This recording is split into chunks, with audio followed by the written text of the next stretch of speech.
Welcome to this Infosecurity Europe podcast. I'm Ryan Algar. I'm the Security Engineering Manager here at William Hill. My team makeup is, we've got 2 engineers and a graduate at the moment, and we're currently expanding the team with a new engineer starting next month and two open vacancies. So we're expanding my particular team. My team's based in both the UK and Poland. But what my team actually does on a day-to-day basis is that we maintain, manage and build security controls, both for other teams in security, such as the operations team, but also for the development channels that we have here in William Hill. So we build the security controls so they can utilize them and make sure that their products and projects are done in a secure fashion and have the tooling to make them secure. On a day-to-day basis, we're continually either building new controls or improving the ones that we have. The types of things that I call a control or a tool is a WAF, web application firewall, our antivirus, our DDoS protection, the monitoring that we have in place, and also our security orchestration and automation response, so our SOAR platform as well. So I lead the team, and on a daily basis, I'm having conversations with either other channels to talking about or the projects to talk to them around how they can utilize the controls and tools that we build, or what their requirements are, so that we can meet them.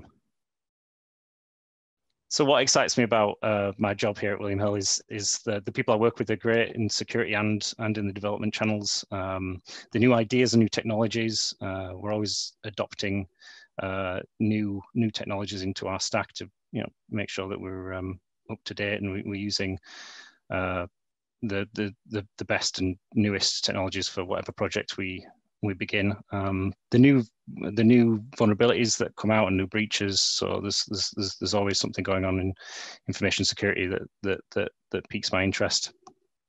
And there's always something new to learn and new challenges to overcome. So they're the things that really excite me about my role.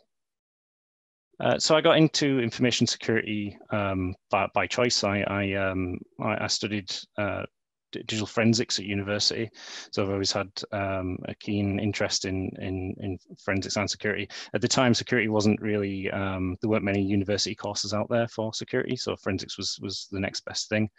I've always had an interest in IT in general from an early age.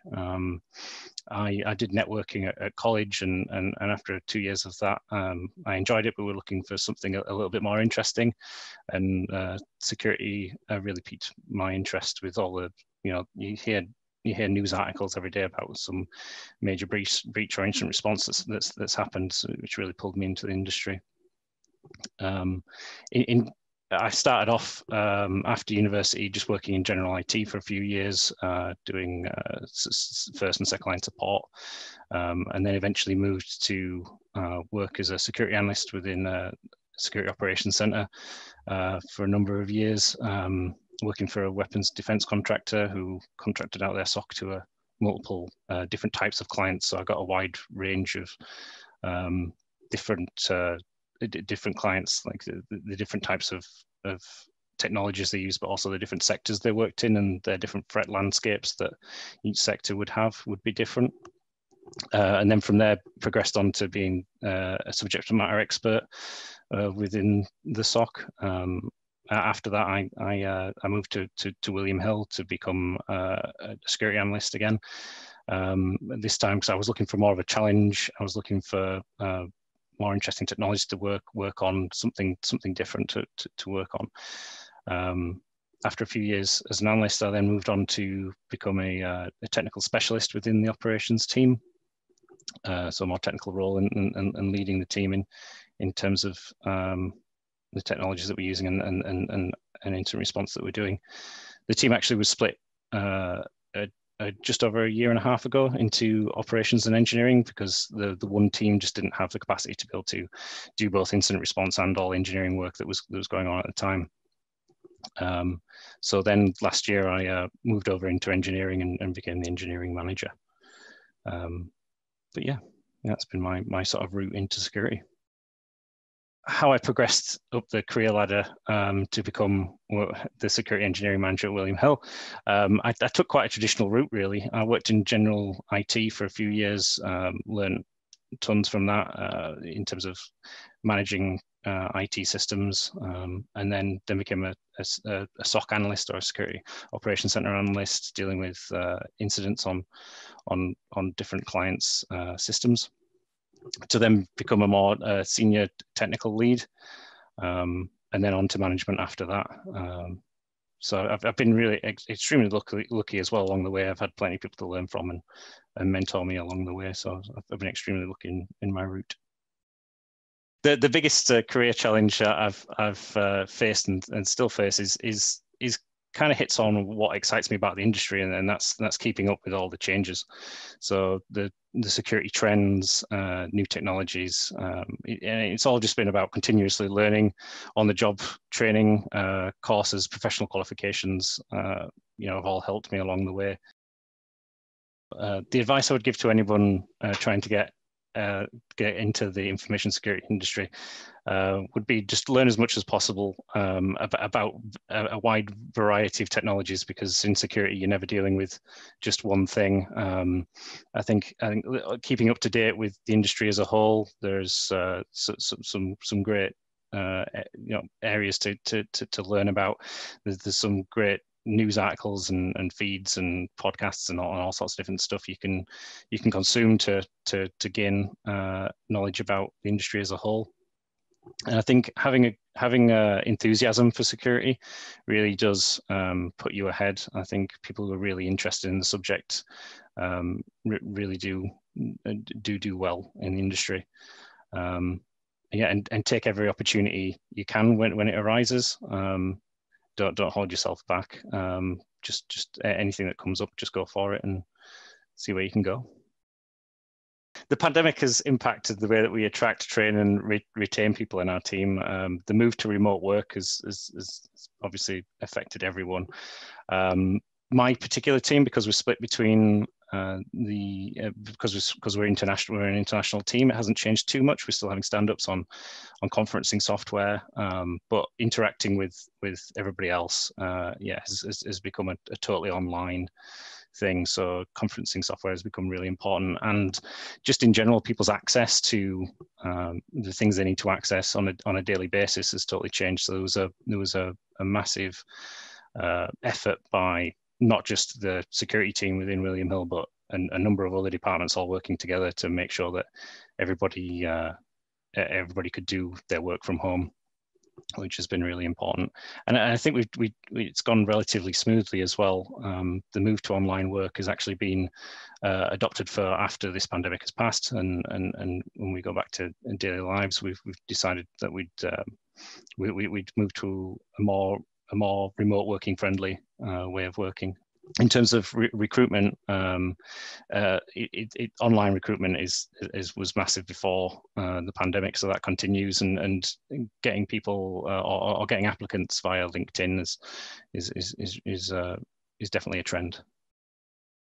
I think there are a number of ways we can improve the way we attract and retain the next generation of information security. I think training opportunities and higher education are really important. I know when I first went to university, there weren't really any security courses out there. There were forensics courses, and that's what I took. But there, I'm seeing a lot more people now, especially in the recruitment pool, with security-based either bachelor degrees or masters. So I think having more and more courses for young people to do cybersecurity specifically is great, and seeing that trend grow over time is great. I think graduate schemes are really important as well. So we have a graduate, and we've run a number of graduate schemes over the last few years, and we've seen graduates from all sorts of different courses, not just security-based courses, but other not really related courses like science and maths and what have you, and they've done really well, and those courses have gone on really well. So attracting people in from universities as graduates is really important. I think professional qualifications are great. So people who maybe don't have a degree or don't have a degree within a certain area can go and get a professional qualification.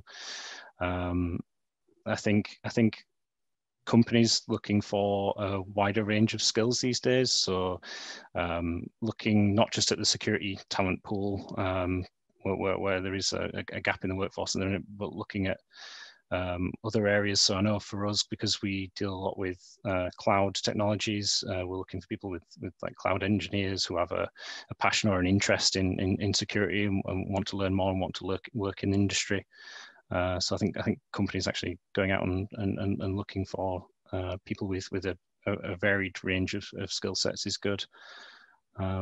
And then I think conferences are really good as well. So that gets the word out about people in security and what people in security do.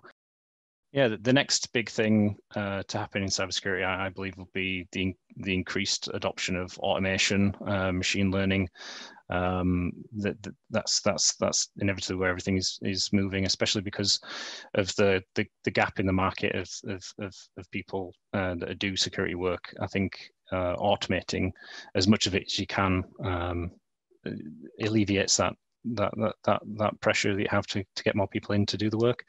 I think there's always going to be someone needed to deal with the outputs of automation and building the automation itself.